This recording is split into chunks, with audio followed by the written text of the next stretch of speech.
और डॉक्टर शाहीन की गिरफ्तारी के बाद यूपी एटीएस आतंकियों का कानपुर कनेक्शन भी खंगाल रही है। इसके लिए एक स्पेशल ऑपरेशन टीम बनाई गई है। न्यूज 18 इंडिया ने पुलिस कमिश्नर रघुवीर लाल से इस बाबत बातचीत की है। सर, क्या है एसओटी और कैसे देख रहे हैं इस प्रकरण को? ये जो संदिग्ध शाहीन सईद जो इनको पुलिस की कस्टडी में है, इनके बारे में पूरी जानकारी हमारे द्वारा एकत्रित की जा रही है और इनके जो एक्स हस्बैंड है जफर सईद, उनसे भी पूछताछ की है, जो नेत्र चिकित्सक हैं। इनके 2 बच्चे हैं और उनसे भी एक 20 साल का है और एक 15-16 साल का है। उनसे भी बातचीत की जा रही है। ये कहाँ कहाँ यहाँ रही हैं और कैसे इनके मेडिकल कॉलेज से इनको निकाला गया है, उसके बाद फिर पुनः इन्होंने वापसी आने के लिए क्या एप्लीकेशन दी है, उसके बारे में हम लोगों ने जानकारी की। इनके द्वारा सर्टिफिकेट दिए गए हैं जो ये इन्होंने प्लीड किया है कि मैं बीमार हो गई थी और इन्होंने रिक्वेस्ट भेजी है। उस रिक्वेस्ट की भी हम लोग स्टडी कर रहे हैं। शासन के आदेश का स्टडी करने के बाद कुछ हमें इनके बारे में जो जानकारी मिल रही है, वो सारी चीज़ों को लिंक करते हुए इनको किन किन लोगों से ये इंटरेक्ट करते रहे हैं, तो सूचना एकत्रित करने के लिए जो टीम लगी हुई है उसको हम लोग गहराई से छानबीन कर रहे हैं और जो अगर हमारे पास और पुख्ता इनको जानकारी मिलेगी तो आपके साथ साझा करेंगे। सर, यहाँ कानपुर में एक आतंकी कनेक्शन पूर्व में 2009 की बात करें या 2014 की बात करें या 16 की बात करें, यहाँ ब्लास्ट से कानपुर कनेक्शन रहा। आपने भी एक सूची तैयार की है 1000 के आसपास। क्या ये सूची है, कैसे इसको देख रहे हैं? क्या रोहिंग्यों पे भी कुछ काम कर रहे हैं बांग्लादेश में, क्या है सर? ये हम लोग ये हमारी ऑनगोइंग प्रोसेस है और इसमें रोहिंग्या है, बांग्लादेशी है, इस पे सभी जनपदों में कार्य हो रहा है और कानपुर एक संवेदनशील जनपद रहा है। तो इसकी जो पूर्व की सूचियां थी, जो नए वेरिफिकेशन, ये सत्यापन का कार्यक्रम चल रहा है हमारा और पूर्व में जो घटनाएं हुई, सारी घटनाओं से जुड़े हुए जो सूचनाएं हमें मिली हैं या जो यहाँ पर जिन लोगों का नाम उस समय आया था, जो सस्पेक्ट थे, उनकी मॉनिटरिंग की जा रही है। कुछ हमारे जो अधिकारी सोशल मीडिया के माध्यम से जो कुछ हमें फिल्टर करके हमें जो सूचना इससे रिलेटेड मिल सकते हैं, उस पर भी हमारी टीमें काम कर रही हैं। और दिल्ली धमाके में गिरफ्तार डॉक्टर शाहीन को सुरक्षा एजेंसी पूरी तरह से कट्टर बता रही है। जांच एजेंसी शाहीन की पूरी साजिश को डिकोड करने में जुटी हुई है। वो उसके भाई डॉक्टर परवेज को फरीदाबाद और दिल्ली लेकर आई है। उसके लखनऊ वाले घर से बरामद इलेक्ट्रॉनिक गैजेट, मोबाइल फोन और हार्ड डिस्क खंगाली जा रही है। डॉक्टर शाहीन ने जिन जिन लोगों से मुलाकात की है, जिन लोकेशंस पर वो गई थी, वो भी सभी सुरक्षा एजेंसियों के रडार पर है। अब तक डॉक्टर शाहीन के बारे में जो जानकारी सामने आई है वो बेहद डरावनी है। आपको तफसील से बता देते हैं क्या क्या जानकारी जो है एक्सक्लूसिवली आप न्यूज 18 इंडिया पर ये देख पा रहे हैं। डॉक्टर शाहीन LTTE की तर्ज पर महिला विंग बनाने में जुटी हुई थी। वो इसके लिए LTTE पर केस स्टडी भी कर चुकी थी। वो मिनी रिक्रूट कमांड सेंटर बनाने में भी जुटी थी, ये भी खुलासा हुआ है, जिसके लिए उसे जैश से फंडिंग भी मिल रही थी और वो आतंकी ट्रेनिंग के लिए जगह ढूंढ रही थी। उसका इरादा उत्तर प्रदेश के सहारनपुर और हापुड़ में आतंकी ट्रेनिंग सेंटर बनाने का था। वो 6 सेंटर में 10 बड़े कमरे बनाने की तैयारी कर रही थी। ट्रेनिंग सेंटर के बेसमेंट में बड़ा सा ट्रेनिंग हॉल बनाने का भी प्लान जो है वो डिकोड कर लिया गया है, जहां पर वो मुस्लिम लड़कियों को जिहाद की ट्रेनिंग देना चाहती थी। दिखावे के लिए उसने NGO भी खोलने का एक प्लान तैयार कर लिया था और इसके लिए वो कई लोगों के संपर्क में थी। दरअसल आपको ये भी बता दें कि NGO की आड़ में वो गरीब लड़कियों के नाम पर टेरर फंडिंग जुटाने में लगी हुई थी। ट्रेनिंग सेंटर में जैमर लगाने की भी योजना जो है वो सामने आ रही है, ताकि लड़कियों को सोशल मीडिया से दूर रखा जा सके। सेंटर में आतंकियों को मौलवी बनाकर लाने का भी प्लान यहाँ पर सामने आया। इसके अलावा ये मौलवी जिहादी बनाने के लिए लड़कियों का ब्रेन वॉश करते। ट्रेनिंग सेंटर का नाम महिलाओं को मुंतजिमा भी सोच लिया गया था। इसके अलावा आपको ये भी बता दें कि ट्रेनिंग सेंटर के बाहरी हिस्से में दवाखाना बनाने की तैयारी थी। ट्रेनिंग के बाकी हिस्से में हॉस्टल और ट्रेनिंग सेंटर बनाया जाता। और दिल्ली ब्लास्ट को लेकर एक अहम खबर आ रही है। लाल किले के सामने ब्लास्ट के आरोपी डॉक्टर उमर की एक नई तस्वीर सामने आई है। डॉक्टर उमर को लाल किले के पास की एक मस्जिद के पास I-20 कार से बाहर निकलते हुए देखा गया है। एक नई तस्वीर यहां पर डॉक्टर उमर के सामने आई है। लाल किले के सामने ब्लास्ट के आरोपी डॉक्टर उमर की ये नई एक्सक्लूसिव तस्वीर हम आपको न्यूज 18 इंडिया पर दिखाने की कोशिश कर रहे हैं। देखिए, ये लाल किले के पास की ये तस्वीर बताई जा रही है। ये वही डॉक्टर उमर है जो I-20 गाड़ी में सवार था, जिसने ब्लास्ट किया। जिसकी पुष्टि भी हो चुकी है डीएनए सैंपलिंग के बाद। और देखिए ये वही शख्स है जिसने इस पूरी हमले को प्लान किया था और खास तौर पर फरीदाबाद मॉड्यूल से भी इसके तार जुड़ते हुए नजर आ रहे हैं। एक एक करके नई तस्वीरें, नए सबूत जो है वो सामने आ रहे हैं। और ऐसे में देखिए मस्जिद के पास I-20 गाड़ी से निकलता हुआ ये साफ तौर पर नजर भी आ रहा है।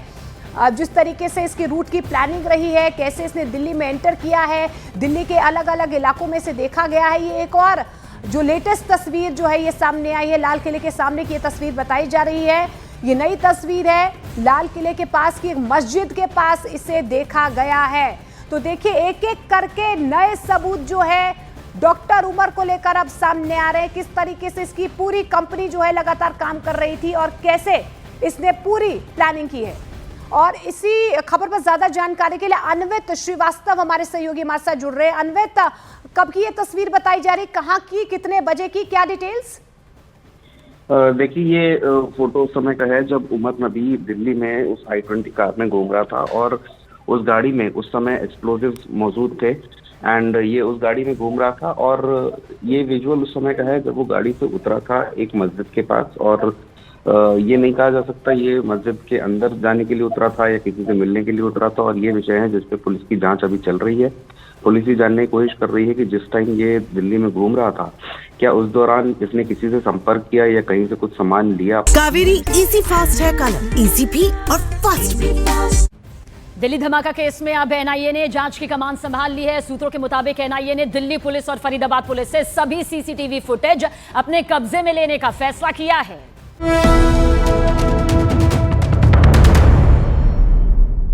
यूपी एटीएस और एनआईए को डॉक्टर शाहीन के कई दस्तावेज मिले हैं। डॉक्टर शाहीन के कई फोटोज और दस्तावेज मिले हैं। डॉक्टर शाहीन के कानपुर यूनिवर्सिटी के ये दस्तावेज जो हैं यहाँ पर सुरक्षा एजेंसियों के हाथ लगे हैं। डॉक्टर शाहीन की कुंडली खंगालने के लिए लगातार जो है सुरक्षा एजेंसियों की तरफ से ताबड़तोड़ एक्शन लिया जा रहा है और यही वजह है कि कई दस्तावेज बरामद किए गए हैं। और डॉक्टर शाहीन की गिरफ्तारी के बाद यूपी एटीएस आतंकियों का कानपुर कनेक्शन भी खंगाल रही है। इसके लिए एक स्पेशल ऑपरेशन टीम बनाई गई है। न्यूज 18 इंडिया ने पुलिस कमिश्नर रघुवीर लाल से इस बाबत बातचीत की है। सर क्या है एसओटी और कैसे देख रहे हैं इस प्रकरण को? ये जो संदिग्ध साइन सईद जो इनको पुलिस की कस्टडी में है, इनके बारे में पूरी जानकारी हमारे द्वारा एकत्रित की जा रही है। और इनके जो एक्स हस्बैंड है जफर सईद, उनसे भी पूछताछ की है, जो नेत्र चिकित्सक हैं। इनके 2 बच्चे हैं। ये जो संदिग्ध साइन सईद जो इनको पुलिस की कस्टडी में है, इनके बारे में पूरी जानकारी हमारे द्वारा एकत्रित की जा रही है। और इनके जो एक्स हस्बैंड है जफर सईद, उनसे भी पूछताछ की है, जो नेत्र चिकित्सक हैं। इनके 2 बच्चे हैं और उनसे भी एक 20 साल का है और एक 15-16 साल का है। उनसे भी बातचीत की जा रही है। ये कहाँ कहाँ यहाँ रही हैं और कैसे इनके मेडिकल कॉलेज से इनको निकाला गया है, उसके बाद फिर पुनः इन्होंने वापसी आने के लिए क्या एप्लीकेशन दी है, उसके बारे में हम लोगों ने जानकारी की। इनके द्वारा सर्टिफिकेट दिए गए हैं जो ये इन्होंने प्लीड किया है कि मैं बीमार हो गई थी और इन्होंने रिक्वेस्ट भेजी है। उस रिक्वेस्ट की भी हम लोग स्टडी कर रहे हैं। शासन के आदेश का स्टडी करने के बाद कुछ हमें इनके बारे में जो जानकारी मिल रही है वो सारी चीज़ों को लिंक करते हुए इनको किन किन लोगों से ये इंटरेक्ट करते रहे हैं, तो सूचना एकत्रित करने के लिए जो टीम लगी हुई है उसको हम लोग गहराई से छानबीन कर रहे हैं।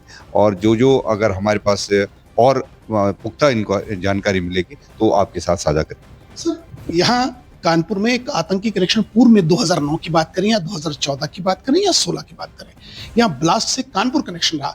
आपने भी एक सूची तैयार की है 1000 के आसपास। क्या ये सूची है, कैसे इसको देख रहे हैं? क्या रोहिंग्यों पे भी कुछ काम कर रहे हैं बांग्लादेश में, क्या है सर? ये हम लोग ये हमारी ऑनगोइंग प्रोसेस है और इसमें रोहिंग्या है, बांग्लादेशी है, इस पे सभी जनपदों में कार्य हो रहा है। और कानपुर एक संवेदनशील जनपद रहा है, तो इसकी जो पूर्व की सूचियाँ थी, जो नए वेरिफिकेशन, ये सत्यापन का कार्यक्रम चल रहा है हमारा। और पूर्व में जो घटनाएं हुई, सारी घटनाओं से जुड़े हुए जो सूचनाएं हमें मिली हैं या जो यहाँ पर जिन लोगों का नाम उस समय आया था, जो सस्पेक्ट थे, उनकी मॉनिटरिंग की जा रही है। कुछ हमारे जो अधिकारी सोशल मीडिया के माध्यम से जो कुछ हमें फिल्टर करके हमें जो सूचना इससे रिलेटेड मिल सकते हैं, उस पर भी हमारी टीमें काम कर रही हैं। तो दिल्ली ब्लास्ट मामले में गिरफ्तार आरोपी डॉक्टर शाहीन सिद्दीकी की एक तुर्की यात्रा की जानकारी भी सामने आई है, जहां जांच एजेंसीज को पता चला है कि शाहीन ने आतंकी संगठन LTTE तर्ज पर जैश-ए-मोहम्मद का महिला विंग तैयार करने की योजना बनाई थी। बताया जा रहा है कि शाहीन ने LTTE से जुड़े कई लेख भी पढ़े हुए थे, कई केस स्टडीज भी उसने कर रखी थी। जांच एजेंसीज अब शाहीन को एक हार्डकोर रेडिकलाइज्ड मान रही है और इसी आधार पर जांच को आगे बढ़ा रही है। शाहीन के तुर्की कनेक्शन और जैश-ए-मोहम्मद नेटवर्क की गहराई तक अब जांच की जा रही है।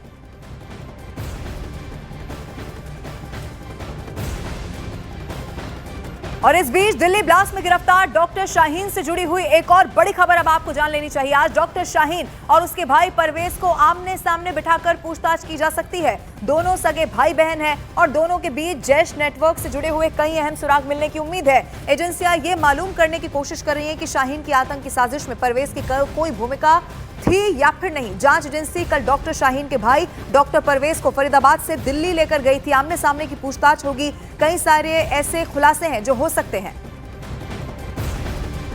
तो दोनों के जैश लिंक पर इस वक्त देखिए जांच पड़ताल लगातार की जा रही है। डॉक्टर शाहीन जिसकी पूरी कुंडली क्या है वो इससे पहले भी हमने आपको दिखाई, कैसे एक पूरा जो सेंटर है टेररिज्म का वो चलाने की तैयारी थी। एनजीओ की आड़ में कई सारी महिलाओं को रिक्रूट करने का जिम्मा इसी डॉक्टर शाहीन पर था। लेकिन इसी का सगा भाई डॉक्टर परवेज जिसका नाम है, एक तो सबके नाम के आगे आपको डॉक्टर नजर आ जाएगा, डॉक्टर परवेज इसका भाई बताया जा रहा है, जो सगा भाई है। आमने सामने बैठाकर उससे पूछताछ होगी। अभी कई ऐसे खुलासे हैं जो हुए नहीं है, कई सारे ऐसे जैश से लिंक हो सकते हैं। हालांकि परवेज का कितना रोल है, और खास तौर पर जब दिल्ली ब्लास्ट की बात की जा रही है, दिल्ली ब्लास्ट में इस डॉक्टर परवेज की क्या भूमिका है, यह भी एक सवाल है। आमने सामने की पूछताछ होगी। अमित सिंह फोनलाइन पर इस वक्त हमारे साथ मौजूद है। अमित, क्या जानकारी मिल रही है? डॉक्टर शाहीन, डॉक्टर परवेज आपस में सगे भाई बहन, आमने सामने आज पूछताछ होगी।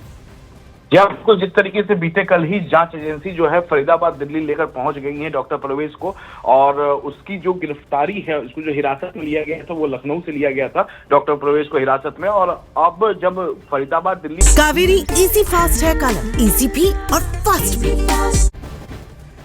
सूत्रों के मुताबिक जैश की एक और